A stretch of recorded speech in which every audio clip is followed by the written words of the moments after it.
ಬೆಂಗಳೂರು ಸಿಟಿಯಲ್ಲಿ ಟ್ರಾಫಿಕ್ ಸಮಸ್ಯೆಗೆ ಮುಕ್ತಿ ಕೊಡುವುದಕ್ಕೆ ಸಜ್ಜಾಗಲಾಗಿದೆ. ಬೆಂಗಳೂರಿನಲ್ಲಿ ಅವಳಿ ಸುರಂಗ ಮಾರ್ಗಕ್ಕೆ ಏಪ್ರಿಲ್ನಲ್ಲಿ ಟೆಂಡರ್ ಕರೆಯಲಾಗಿದೆ. ಎಸ್ಟಿ ಮಾಲ್, ಮೇಕ್ರಿ ವೃತ್ತ, ಚಾಲುಕ್ಯ ವೃತ್ತ, ಲಾಲ್ ಬಾಗ್ ಹಾಗೇನೆ ಸಿಲ್ಕ್ ಬೋರ್ಡ್ ಜಂಕ್ಷನ್ ವರೆಗೆ ಸಾಗುವಂತ ಸುರಂಗಕ್ಕೆ ಟೆಂಡರ್ ಕರೆಯಲಾಗಿದೆ. ನೆಲಮಟ್ಟದಿಂದ 125 ಅಡಿ ಆಳದಲ್ಲಿ ಸುರಂಗ ಮಾರ್ಗ ನಿರ್ಮಾಣದ ಚಿಂತನೆ. ಸುರಂಗ ಮಾರ್ಗದ ಕಾಮಗಾರಿ ಪೂರ್ಣಕ್ಕೆ 5 ವರ್ಷದ ಗಡುವು ನೀಡಲಾಗಿದೆ. ಟೆಂಡರ್ ಪದ್ಧತಿ, ಸಂಪನ್ಮೂಲ ಕ್ರೋಢೀಕರಣಕ್ಕೆ ಸಲಹೆಯನ್ನು ಪಡೆಯುವುದಕ್ಕೆ ನಿರ್ಧರಿಸಲಾಗಿದೆ.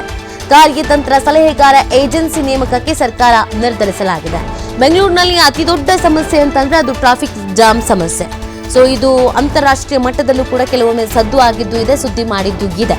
ಸೊ ಹೀಗಿರಬೇಕಾದ್ರೆ ಇದಕ್ಕೊಂದು ಆದಷ್ಟು ಬೇಗ ಮುಕ್ತಿ ಹಾಡಬೇಕು ಅನ್ನುವಂಥ ನಿಟ್ಟಿನಲ್ಲಿ ಪ್ರತಿ ಬಾರಿಯೂ ಕೂಡ ಚಿಂತನೆಯನ್ನು ನಡೆಸಲಾಗುತ್ತೆ. ಏನಾದರೂ ಆಲ್ಟರ್ನೇಟಿವ್ ವ್ಯವಸ್ಥೆನ ಮಾಡಬಹುದಾ, ಏನೇನು ಚೇಂಜಸ್ ಮಾಡಬೇಕಾಗತ್ತೆ ಅನ್ನೋದ್ರ ಬಗ್ಗೆ ಇದೀಗ ಅದೇ ರೀತಿಯಾಗಿ ಈ ಟ್ರಾಫಿಕ್ ಸಮಸ್ಯೆಗೆ ಮುಕ್ತಿ ನೀಡೋದಕ್ಕೆ ಅಂತ ಸಜ್ಜಾಗಲಾಗಿದೆ. ಬೆಂಗಳೂರಿನಲ್ಲಿ ಅವಳಿ ಸುರಂಗ ಮಾರ್ಗಕ್ಕೆ ಏಪ್ರಿಲ್ನಲ್ಲಿ ಟೆಂಡರ್ ಕರೆಯಲಾಗುತ್ತೆ.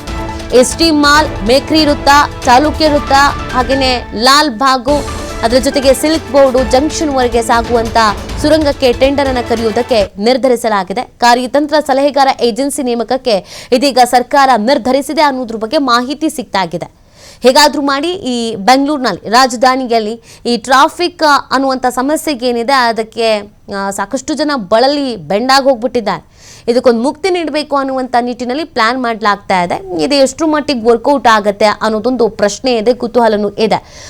ಹೆವಿ ಟ್ರಾಫಿಕ್ ಇರುವಂತಹ ಒಂದು ಜಂಕ್ಷನ್ಸ್ಗಳು ಏನಿದೆ, ಈ ಸಿಲ್ಕ್ ಬೋರ್ಡ್ ಜಂಕ್ಷನ್ ವರೆಗೆ ಸಾಗುವಂಥ ಸುರಂಗಕ್ಕೆ ಈ ಟೆಂಡರ್ ಅನ್ನು ಕರೆಯುವುದಕ್ಕೆ ನಿರ್ಧರಿಸಿರೋದು.